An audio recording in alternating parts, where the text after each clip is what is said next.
मुझे तेरी और तेरे मायके की कोई परवाह नहीं है। मुझे अपने परिवार की चिंता है, इसीलिए तो जाएगी और आज ही जाएगी।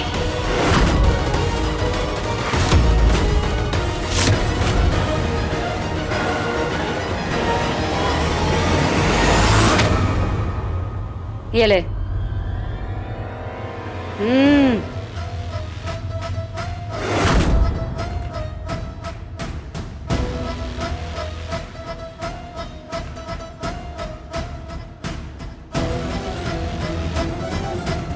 जल्दी से ये साड़ी और गहने पहन के तैयार होके आ जा और अपने मायके में पद फेरे की रस्म पूरी करके वापस आ जा। और हाँ, रस्म के हिसाब से अपने माँ बाप के हाथों से शगुन लिए बिना वापस मत आना, वरना मैं तुझे इस घर की दहलीज के इस पार घुसने तक नहीं दूंगी।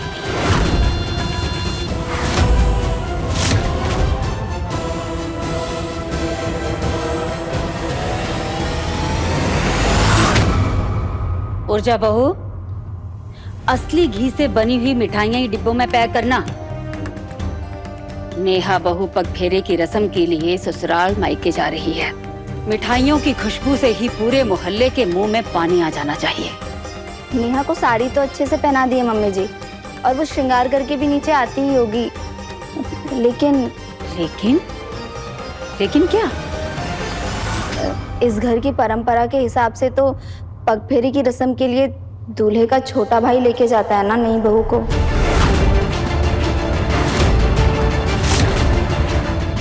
तो क्या नेहा संजू भैया के साथ ही अपने मायके जाएगी?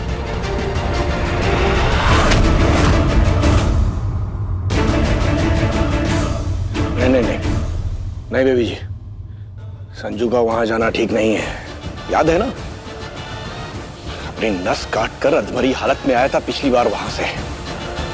ऊपर से वो सन की इंस्पेक्टर है वहां पर। पता चला गुस्सा अपनी बेटी से और उतार दे हमारे बेटे पे।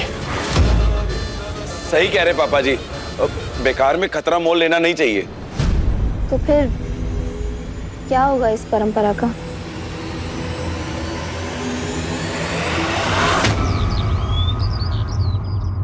मैं जानती हूँ जिन हालातों में तुम्हारी शादी हुई ना, किसी भी लड़की की हालत ऐसी ही होती, पर तुम चिंता मत करो। अरे ये पगफेरी की रस्म तो किसी भी सुहागन के लिए बहुत जरूरी होती है। कितनी बदनसीब हूं ना मैं, जिस घर के आंगन में खेल कूद के बड़ी हुई हूँ, उसी के दहलीज को पार करने की हिम्मत नहीं हो रही आज मेरी।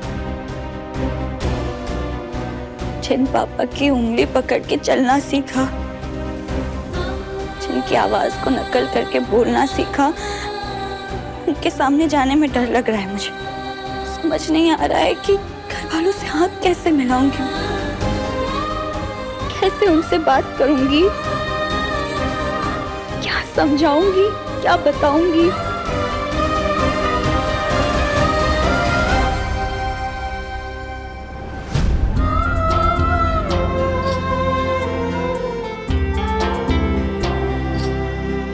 ठीक है,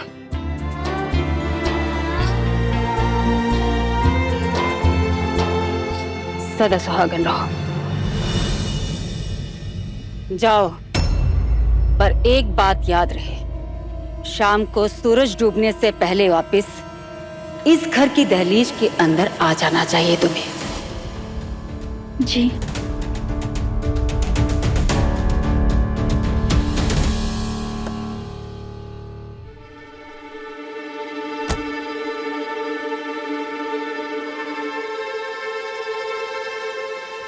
गुड मॉर्निंग नेहा।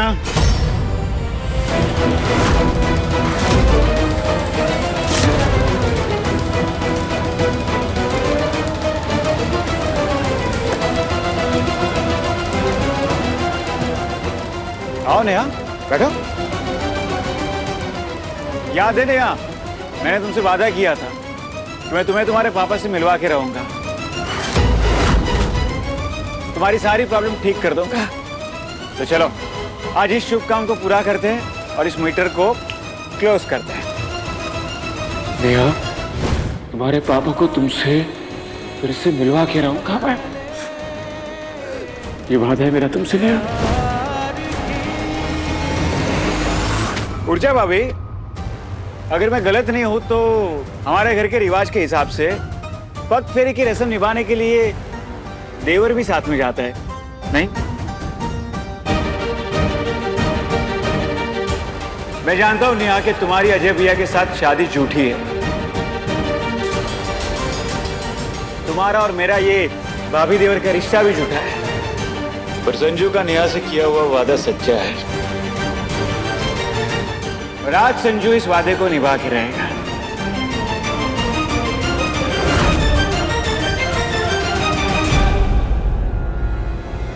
शर्म आ रही है मुझे, शर्म आ रही है खुद को मेरी माँ कहते हुए। आज से, अभी से मर गया मैं तेरे लिए और तू मर गई मेरे लिए। जा अपने संजय त्रिपाठी के पास। आज से तेरा इस घर से और हमसे कोई रिश्ता नहीं। अजय जी कहाँ हैं? कॉलेज से एक जरूरी फोन आया था तो उसे जाना पड़ा। आने में देर हो जाएगी उसे। विजय भैया, आप भी तो मेरे जेठ जी हैं ना, आप भी तो ले जा सकते हैं मुझे पग फेरे की रस्म के लिए। नहीं तो अगर आपको बुरा ना लगे तो मैं ऑटो से चली जाऊंगी।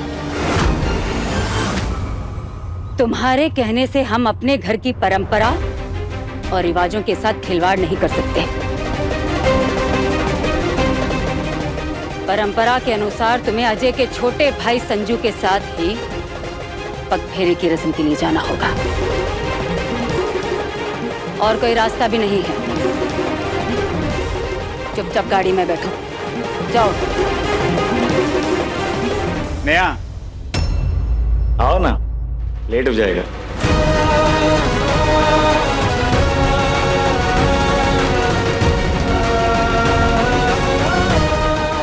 ये कैसी किस्मत लिखती है नेहा शर्मा की महादेव। एक इम्तिहान खत्म नहीं होता कि दूसरा शुरू हो जाता है। जिंदगी में एक मुसीबत हाथ नहीं छोड़ती कि दूसरी गले लगाने के लिए तैयार खड़ी मिलती है। शक्ति दीजिए महादेव कि मैं जिंदगी का हर इम्तिहान पास कर सकूं।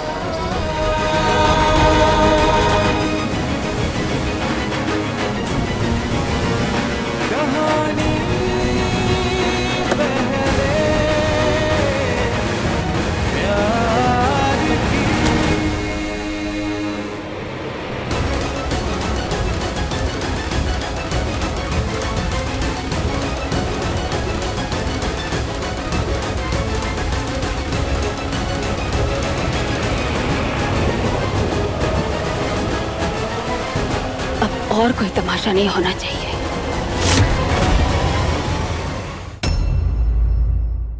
कहानी पहले प्यार की के लेटेस्ट एपिसोड्स कभी भी कहीं भी अभी सब्सक्राइब करें दंगल प्ले ऐप। अपने पसंदीदा शो के फुल एपिसोड देखने के लिए अभी डाउनलोड करें दंगल प्ले ऐप।